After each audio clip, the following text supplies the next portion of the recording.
Good morning everyone. চলো আজকেও আমি তোমাদের সঙ্গে শেয়ার করব what I eat in a day for my 14 KG weight loss journey. আমি করেছি, তোমরাও করবে।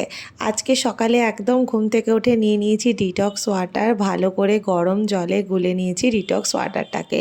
আজকে ব্রেকফাস্টে নিয়েছিলাম সুজির উপমা, নিজের পছন্দের কিছু সবজি, কারি পাতা, কাঁচা লঙ্কা, পেঁয়াজ দিয়ে বানিয়েছিলাম সুজির উপমা। মাঝে মাঝে একটু স্বাদ বদল করি, ওই আর কি।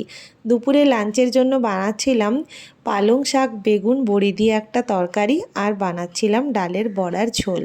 চলে এসেছি দুপুরে লাঞ্চ করতে। দেখো, পালং শাক, বড়ির তরকারি। এখানে কিন্তু এক পিসও আমি আলু দেইনি, তার মানে বুঝতে পারছো আমার কার্বোহাইড্রেট আর শর্করাটা এখানে কনজিউম হলো। আর ডালের বড়ার যে ঝোল করেছিলাম তাতেও আলু ছিল না। কিন্তু সন্ধ্যের পর মনটা এত চপ মুড়ি করছিল, ভাবলাম খেয়েই নেই। তাতে যদি আমার 300-400 গ্রাম ওজন বাড়ুক না, ক্ষতি কী। তাই নিয়ে বসে পড়েছি চপ মুড়ি, কাঁচা লঙ্কা, শসা, টমেটো, পেঁয়াজ সব কিছু দিয়ে মুড়ি মাখতে।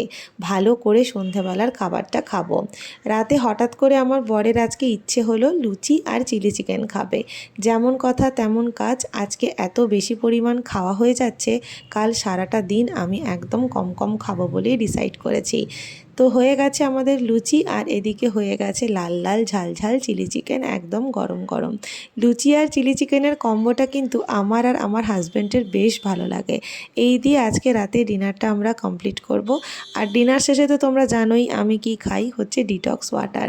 এই দুবেলা ডিটক্স ওয়াটার মেনটেন করাটা কিন্তু খুব ইম্পর্ট্যান্ট। সারাদিন যাই খাও না কেন, ডিটক্স ওয়াটার খেলে এটা মেটাবলিজম একদম ভালোভাবে হয়ে যায়। তাই এটা খাওয়া খুব ইম্পর্ট্যান্ট। আর এই ডিটক্স ওয়াটারের সাথে আজকে আমার সারাদিনের খাবার দাবারও এখানেই কমপ্লিট করলাম। জানিও ভিডিওটা কেমন লাগলো। বাই।